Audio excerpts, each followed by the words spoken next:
മലപ്പുറം ജില്ലയിലെ പ്രധാനപ്പെട്ട ഒരു ഹോസ്പിറ്റലിൽ ജോയിൻ ചെയ്യാൻ വേണ്ടി പോയി അവിടെ ചെന്ന് നമുക്ക് വേണ്ടപ്പെട്ട ഒരു ഹോസ്പിറ്റലാണ്. അദ്ദേഹത്തിനാണെങ്കിൽ PG MD എൻട്രൻസ് ചെയ്യുന്നതിൻ്റെ ഇടയ്ക്ക് ഒരു ചെറിയൊരു വരുമാനവും കിട്ടണം, അത്യാവശ്യമാണ് വരുമാനം. അതുകൊണ്ട് തന്നെ ആ ഹോസ്പിറ്റലിൽ കയറി രാവിലെ രാത്രിയൊക്കെ ഡ്യൂട്ടി എടുക്കാന്നാണ് പറഞ്ഞത്, കാരണം ഒരു ശമ്പളം ആവശ്യമുള്ളതുകൊണ്ട്. പക്ഷെ അദ്ദേഹം അവിടെ ജോയിൻ ചെയ്തതിൻ്റെ പിറ്റേ ദിവസം MD വിളിച്ച് അദ്ദേഹത്തോട് പറഞ്ഞു, ഈ ഹോസ്പിറ്റലിന്റെ നിലനിൽപ്പ് ഡോക്ടർമാരുടെ കയ്യിലാണ്. അപ്പൊ നിങ്ങൾ ചെയ്യേണ്ട ഒരു കാര്യം എന്താ വെച്ചാൽ പരമാവധി ടെസ്റ്റുകൾ എഴുതുക, മാക്സിമം ടെസ്റ്റുകൾ നിങ്ങൾ എഴുതണം. അതൊരു പ്രധാനപ്പെട്ട ഘടകം. എക്സ്റേ ഉണ്ട്, ഇവിടെ ECG ഉണ്ട്, അതേപോലെ തന്നെ സ്കാനിങ് ഉണ്ട്.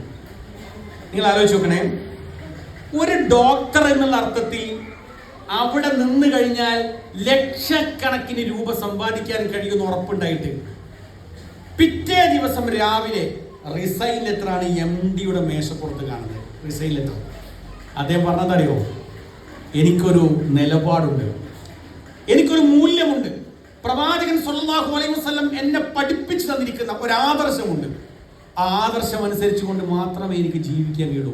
ഒരു MDന്റെ മുമ്പിൽ വളരെ ആത്മാർത്ഥമായിട്ട് അദ്ദേഹത്തിന് പറയാൻ കഴിഞ്ഞത് തൻ്റെ ജീവിതത്തിൽ ഇസ്ലാമികമായിരിക്കുന്ന മൂല്യങ്ങളുണ്ട്, പ്രസംഗത്തിലല്ല, ജീവിതത്തിലുണ്ട്. അതുകൊണ്ട് തന്നെ ധൈര്യപൂർവ്വം ഇറങ്ങിപ്പോരാൻ പറ്റി. നഷ്ടം സംഭവിച്ചോ? ഇല്ല. MDക്ക് എൻട്രൻസ് എഴുതി ടോപ്പ് റാങ്കിലെത്തി. അവസാനം ജനറൽ സർജറിയിൽ കോട്ടയം മെഡിക്കൽ കോളേജിൽ സീറ്റ് കിട്ടി. ഇന്ന് അറിയപ്പെടുന്ന, കേരളത്തിൽ അറിയപ്പെടുന്ന തന്നെ നമുക്കറിയാം, എങ്ങക്കാർക്ക് വലിയ പരിചയമില്ലെങ്കിലും അറിയപ്പെടുന്ന ഒരു വിശ്വകരനായിട്ട് ഡോക്ടറായിട്ട് മാതൃകാപരമായ സേവനം നടത്തിക്കൊണ്ടിരിക്കുകയാണ്. വ്യാഴാഴ്ച വൈകുന്നേരം 4 മണി മുതൽ 6 മണി വരെ അദ്ദേഹത്തിന് ഒരു ക്ലിനിക്കുണ്ട്. ഈ തിരക്കിന്റെ ഇടയിൽ നിങ്ങൾ ആലോചിച്ച് നോക്കണം, അവിടെ എവിടെയെങ്കിലും ഒരു വീട് വാടകക്കെടുത്ത് അവിടെയായിട്ടിരുന്നാൽ വൈകുന്നേരം ഈ 2 മണിക്കൂർ കൊണ്ട് ചുരുങ്ങിയത് 20,000 രൂപ കൈവലാക്കാൻ പറ്റുന്ന ആ ഡോക്ടർ 4 മണിക്ക് വന്ന് 6 മണി വരെ ഏറ്റവും പാവപ്പെട്ട രോഗികൾക്ക് വേണ്ടി ആഴ്ചയിൽ ഒരു ദിവസം മാറ്റിവെക്കുകയാണ്.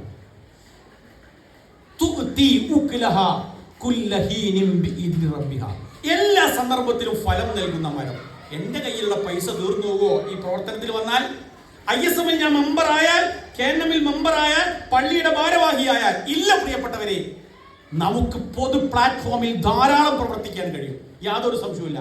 MGമാരൊക്കെ ഇവിടെ ഉണ്ട്, സഹോദരിമാർ, പ്രിയപ്പെട്ടവർ, ഈ രംഗത്ത് നമ്മൾ പ്രവർത്തിക്കാം. അതാണ് റസൂൽ സല്ലല്ലാഹു അലൈഹി വസല്ലം അബൂബക്കർ സിദ്ദീഖ് റളിയല്ലാഹു ചോദിച്ചപ്പോൾ വളരെ സന്തോഷം അദ്ദേഹം മറുപടി പറയും. റസൂൽ സല്ലല്ലാഹു അലൈഹി വസല്ലം പറഞ്ഞു, ഇങ്ങനെ ഒരു ക്വാളിറ്റി ഒരാളുണ്ടെങ്കിൽ അയാൾ സ്വർഗത്തിലാണ്. അപ്പൊ നമ്മുടെ പൊതു പ്ലാറ്റ്ഫോമിൽ നമ്മൾ എന്ത് ചെയ്യണം? നമ്മുടെ ഇസ്ലാമിക് ഐഡന്റിറ്റി കാത്ത് സൂക്ഷിക്കാൻ കഴിയണം. ഒരാള് KSEBിയുടെ അസിസ്റ്റന്റ് എഞ്ചിനീയർ ആയിട്ട്, നമ്മുടെ KNM മർക്കസ് ഉദ്യാവിന്റെ ഒരാള് KSEBിന്റെ അസിസ്റ്റന്റ് എഞ്ചിനീയർ ആയിക്കൊണ്ട് ഓഫീസിൽ ജോലിക്ക് വന്നു. ജോലിക്ക് സ്റ്റാഫിനെ വിളിച്ചുകൂട്ടി അവരോട് പറഞ്ഞു, ഞാൻ കൈക്കൂലി വാങ്ങാത്ത ആളാട്ടോ, ഞാൻ കൈക്കൂലി വാങ്ങുമെന്ന് കരുതി എൻ്റെ അടുക്കലേക്ക് ഒരാളും വരണം. ആദ്യം തന്നെ പ്രഖ്യാപിച്ചാലുള്ള ഗുണം എന്താ? പ്രഖ്യാപിച്ചാലുള്ള ഗുണം, ഈ മനുഷ്യനെ സംബന്ധിച്ച് അവിടെ കൂടിയിരിക്കുന്ന ആളുകൾക്കെല്ലാം ഉണ്ടാകുന്ന ഒരു ബോധമുണ്ട്. അത് എവിടുന്നാ കിട്ടിയത്? അത് റസൂൽ സ്വല്ലല്ലാഹു അലൈഹി വസല്ലം ഹദീസിൽ, അത് തൻ്റെ ജീവിതത്തിൽ പ്രായോഗിക തലത്തിൽ കാണിച്ചു കൊടുക്കുകയാണ്. 3 പോയിന്റ് ഞാൻ പറഞ്ഞു. ആ 3 പോയിന്റിലും നമ്മുടെ ഷഹാദത്ത് അഷ്ഹദു അന്ന മുഹമ്മദ് റസൂലുള്ളാഹി എന്ന് പറഞ്ഞൊരു ഭാഗം നമ്മുടെ ജീവിതത്തിൽ ഉണ്ടാകാൻ ശ്രമിക്കണം. ഇനി 4ാമത്തെ പോയിന്റ് പറഞ്ഞ് അവസാനിപ്പിക്കാം. 4ാമത്തെ പോയിന്റ് വളരെ പ്രധാനപ്പെട്ടതാണ്, സംസ്കാരം. നമ്മുടെ സംസ്കാരം എന്നൊരു ഭാഗമാണ്, സഖാഫ എന്നൊക്കെയാണ് അറബി പറയാം. അത് അവിടെയും നമ്മൾ ഒരു ഷഹാദത്ത് കാണണം. പക്ഷെ കുറച്ച് ദിവസം മലപ്പുറം ജില്ലയിൽ ഉൾപ്പെടെ ആ സംസ്കാരം നമ്മൾ കാണാതെ പോയി. ഇപ്പോൾ നോൺ മുസ്ലിംസ് ആയിരിക്കുന്ന ആളുകൾ ഒരു പ്രസ്താവന ഇറക്കാൻ പോവുകയാണെന്നാ കേട്ടത്. എന്താ പ്രസ്താവന എന്നറിയാമോ? ഓണാഘോഷം ഞങ്ങൾക്ക് തിരിച്ചു തരണം, ദയവ് ചെയ്ത് നിങ്ങളത് മാത്രം കുറ്റക ആക്കരുത് എന്നൊരു പ്രസ്താവന ഇറക്കാൻ പോവുകയാണെന്നാണ് പറഞ്ഞത്. ഇപ്പം അടുത്ത കാലത്ത് നമ്മൾ ഏറ്റെടുത്തുമല്ലോ ഫുള്ള്. ഞാൻ എന്താ പറയുക, ഞാൻ ആഘോഷത്തിലെ വേറൊരു വശത്തേക്കൊന്നും ഞാൻ പോകുന്നില്ല. എനിക്ക് വിഷമം തോന്നിയൊരു കാര്യം, നമ്മളൊക്കെ ടീച്ചേഴ്സാണ്, നമുക്കറിയാം നമ്മുടെ സ്കൂളുകളിലൊക്കെ ആഘോഷം ഉണ്ടാവാറുണ്ട്. നമ്മളൊക്കെ അതിലൊരു ലൈൻ സ്വീകരിക്കാറുണ്ട് സാധാരണ. നിങ്ങൾ ആലോചിച്ച് നോക്കണം. ഇന്നിപ്പോൾ അനിൽ മുഹമ്മദിൻ്റെ ഏറ്റവും ലേറ്റസ്റ്റ് ഒരു വീഡിയോ ഉണ്ട്, എനിക്ക് വലിയ സങ്കടം തോന്നി. ആ പെൺകുട്ടികളെ കൊണ്ട് അലി മുഹമ്മദ് പറയിപ്പിച്ച് ഇത് വളരെ പ്രധാനപ്പെട്ട ഫർള് ഐനാണ് എന്നാണ് അലി മുഹമ്മദ് പറയുന്നത്. ഫർള് ഐനാണ്. ഞാനെന്താ പറയാൻ കാരണം അറിയാമോ? നമുക്കൊരു കൾച്ചർ വേണ്ടേ? ആ കൾച്ചർ നമ്മൾ സമൂഹത്തിന്റെ മുമ്പിൽ കാണിച്ചു കൊടുക്കാൻ ശ്രമിക്കണം. നമുക്ക് കയ്യടി കിട്ടാൻ, ലൈക്ക് കിട്ടാൻ, ഷെയർ കിട്ടാൻ എന്ത് തോന്നിവാസവും കാണിക്കുന്ന ഒരു സ്വഭാവമാണ് നമുക്കുള്ളതെങ്കിൽ നമ്മൾ ആ ഷഹാദത്ത് അഷ്ഹദു അന്ന മുഹമ്മദ് റസൂലുള്ളാഹി എന്ന് പറഞ്ഞ ഭാഗത്തിൽ വലിയ വീഴ്ച സംഭവിച്ചവരാണ് നമുക്ക് മനസ്സിലാക്കാൻ കഴിയുന്നത്. വലിയ വീഴ്ച. അതുകൊണ്ട് നമ്മൾ അത്തരം ഒരു സാഹചര്യം വരുന്ന സന്ദർഭത്തിൽ നമ്മളതായ ഒരു ലൈന് നമ്മൾ സ്വീകരിച്ച് നിൽക്കേണ്ട ഒരു സ്റ്റാൻഡിലേക്ക് നമുക്ക് നിൽക്കാൻ പറ്റുമ്പോഴേ തീർച്ചയായിട്ടും നമുക്കൊരു ഐഡന്റിറ്റി ഉണ്ടാവുകയുള്ളൂ. കല്യാണം, ഞാൻ ആ ഭാഗത്തൊക്കെ പോയി എവിടെ എത്തിപ്പോകും. ഞാൻ എൻ്റെ ഇണയും കൂടി ഒരു കല്യാണത്തിന് പോയി ഭക്ഷണം കഴിക്കാൻ വേണ്ടി ഇരുന്ന സമയത്ത് എനിക്കൊരു കറി കൊണ്ട് തന്നു. ആ കറിയിൽ വല്ലാതെ മഞ്ഞൾ, ഞാൻ ഭണ്ഡാരിനോട് മഞ്ഞൾ ഒന്നായിട്ട് അതിൽ വീട് പോയതാണ് ഞാൻ കരുതിയത്. അപ്പോൾ ആ കറി എനിക്ക് കൂട്ടാൻ പറ്റിയില്ല. അപ്പോൾ ഞാൻ വൈഫിനോട് പറഞ്ഞു, ഈ കറി എനിക്ക് വേണ്ടായിരുന്നു, നിങ്ങൾക്ക് ഈ ലോകമൊന്നും തിരിഞ്ഞില്ല. അപ്പോൾ കുറേ കുട്ടികളുണ്ട് മഞ്ഞ ഡ്രസ്സ് ഇട്ട് ഇങ്ങനെ പോകുന്നത്. അപ്പോൾ വിഷയം എന്താണെന്ന് വെച്ചാൽ മഞ്ഞക്കല്യാണമാണ് അത്ര അന്ന്. ആ മഞ്ഞക്കല്യാണമായിട്ട് ആ കറിയിലും മഞ്ഞൾ ധാരാളം ഇട്ടിരിക്കുകയാണ്. ഞാനിങ്ങൾ ചിരിക്കാൻ വേണ്ടി പറഞ്ഞല്ല, വളരെ ദയനീയമായി തോന്നി. എന്താണ് നമ്മുടെ ഉമ്മത്തിന് പറ്റിയത്? നമ്മുടെ ഉമ്മത്ത് അവിടെ ഒരു ചെറിയ സ്റ്റാൻഡ് സ്വീകരിച്ച് അത് വരുമോ? ഇത് കുറച്ച് ഗൗരവമായിട്ട് മനസ്സിലാക്കണം.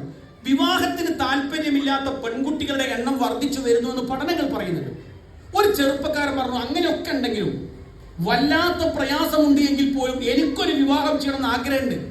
15,000 രൂപയാണ് എൻ്റെ ശമ്പളം. സ്വകാര്യ സ്ഥാപനത്തിലാണ് ഞാൻ ജോലി ചെയ്യുന്നത്. എൻ്റെ 4 സുഹൃത്തുക്കൾ കല്യാണത്തിന് വേണ്ടി മിഠായി കൊണ്ടുപോയപ്പോൾ ഒരാൾ കൊണ്ടുപോയത് 30,000 രൂപയുടെ മിഠായിയാണ്, വേറൊരാൾ കൊണ്ടുപോയത് 40,000 മിഠായിയാണ്. ഇവർ 30,000 40,000 മിഠായി കൊണ്ടുപോകുമ്പോൾ ഞാൻ എന്താണ് ഫൈസൽക്കാർ, എന്ത് മിഠായി ഞാൻ കൊണ്ടുപോകുക?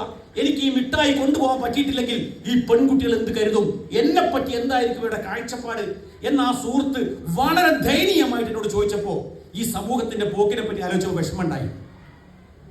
പറഞ്ഞത് ശരിയാണെങ്കിൽ, ഞാൻ കണ്ടിട്ടില്ല, എന്നെ അറിയപ്പെടുന്ന എൻ്റെ അയൽവാസിയായ പ്രഭാഷകൻ അയാളുടെ കുടുംബത്തിൽ നടന്നൊരു കല്യാണത്തിന് കൊണ്ടുപോയ മിഠായിയെ പറ്റി പറഞ്ഞപ്പോൾ 80,000 രൂപയുടെ മിഠായിയാണ് ആ ചെറുപ്പക്കാരൻ കൊണ്ടുപോയത്. 80,000 രൂപയുടെ മിഠായി. അതുണ്ടാവാൻ സാധ്യതയുണ്ട്. കാരണം എന്താ അറിയോ? അതിന്റെ സെറ്റപ്പ് ഒക്കെ ഞാൻ കണ്ടു കഴിഞ്ഞ ദിവസം. ഞാനിത് പറയുന്നത് വെച്ചാൽ എങ്ങനെ എൻ്റെയും വീട്ടിൽ എന്തെങ്കിലും കല്യാണം നടക്കാണ്ട്, ആ കല്യാണം നടക്കുമ്പോൾ വരുന്ന ആളുകൾ പറയണം, മർക്കസുദ്ദാവ KNM-ന്റെ ഒരു പ്രവർത്തകന്റെ കല്യാണമാണിത്. ആ കല്യാണ വീട് നോക്കി എന്ത് ശാന്തമായിരിക്കുന്ന വീടാണ്, എന്ത് മാതൃകാപരമായിരിക്കുന്ന വിവാഹമാണെന്ന് പറയാൻ കഴിയുന്ന രൂപത്തിലേക്ക് നമുക്ക് വളരാൻ പറ്റിയെങ്കിൽ മാത്രമേ അഷ്ഹദു അന്ന മുഹമ്മദ് റസൂലുള്ളാഹി എന്ന ആ ആപ്തവാക്യത്തിന് അർത്ഥമുണ്ടാവുള്ളൂ. അല്ല എന്താ അതിനർത്ഥം? മുഹമ്മദ് നബി അള്ളാഹിന്റെ ദൂതനാണെന്ന് എനിക്ക് എപ്പോഴും അറിയാതെ ഉണ്ടാവും. അതെന്റെ ജീവിതത്തിൽ സാക്ഷിയാണെന്ന് പറയാൻ കഴിയണം. പ്രിയപ്പെട്ടവരെ, വലിയ ഭാരമല്ല എന്ന് എനിക്ക് തോന്നുന്നത്. ചെറിയൊരു ശ്രമം നമ്മൾ നടത്തിയാൽ നമ്മുടെ വീടകങ്ങൾ അങ്ങനെ ആക്കി മാറ്റാൻ കഴിയും. ഒരു സംഘടനാ പ്രവർത്തകന്റെ കല്യാണ വീട്ടിൽ പോയപ്പോൾ എന്നോട് പറഞ്ഞു, വീട്ടിൽ ഓടിച്ചെടുത്ത് പോയപ്പോൾ എന്നോട് പറഞ്ഞു, ഫൈസൽക്കാർ സ്റ്റേജ് മേലെ നിങ്ങൾ നോക്കണ്ടോ, ചോറ് നിങ്ങൾ വേഗം പോയിക്കോളി, ബാപ്പ പറയാം.